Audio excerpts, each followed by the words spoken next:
حرام کھانے والا آدمی وہ صرف اپنے آپ کو تباہ نہیں کرتا بلکہ وہ اپنے اولاد کو بھی تباہ کرتا ہے، وہ اپنی پوری زندگی کو تباہ کر لیتا ہے۔ اور حرام کھانے سے صرف دنیا کی زندگی اس کی تباہ نہیں ہوتی بلکہ آخرت کی زندگی بھی اس کی تباہ۔ میرے نبی نے فرمایا کہ کل لحم نبت بالسحت فالنار اولی بہ، کل لحم نبت بالسحت، انسان کا جو خون اور جو گوشت حرام کھانے سے بنا ہے تو جتنا بھی موٹا ہو، جتنا بھی خوبصورت ہو، لیکن اس کی پرورش اور اس کی تربیت، اس کی نشو و نما یہ حرام سے جب ہوا ہے، فالنار اولی بہ،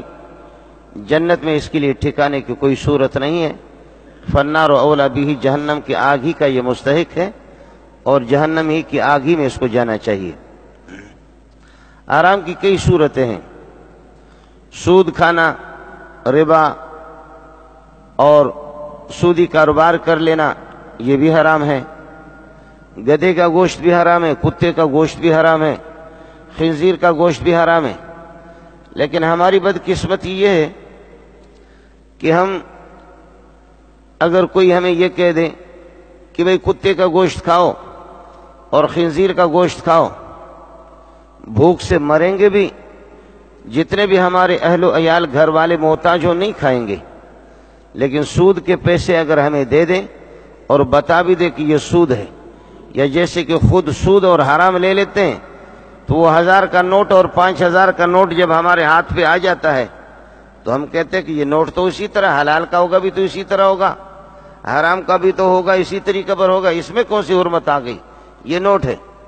یہ ہماری بدبختی ہے،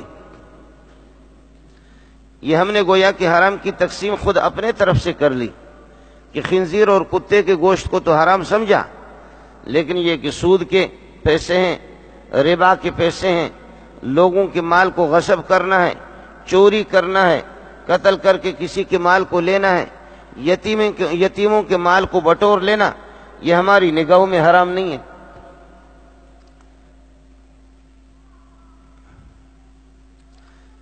بلکہ آپ سے عرض کروں کہ کتے کا اور خنزیر کا گوشت یہ اتنا حرام نہیں ہے جتنا سود کا پیسہ حرام ہے،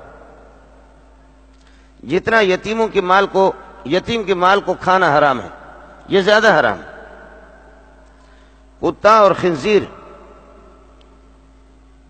وہ اتنا حرام نہیں ہے، حرام ہے بالکل، لیکن اس کی حرمت یہ سود سے اور اس سے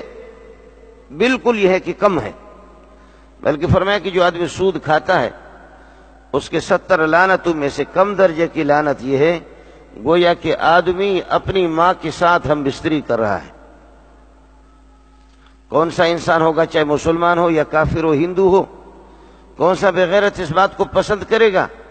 کہ وہ اپنی ماں کے ساتھ ہم بستری کرے؟ یہ حدیث رسول ہے، مشکات کے اندر حدیث ہے کہ اس کے 70 نحوستوں میں سے ادنا درجے کی نحوست یہ ہے گویا کہ اپنی ماں کے ساتھ وہ ہم بستری کر رہا ہے۔ اگر اس قسم کی حدیث آدمی کسی بڑے آدمی کو سنائے تو میرے خیال میں وہ اس کے جوتے مولوی صاحب کے منہ پہ بھی جوتا رسید کر دے گا اور خود،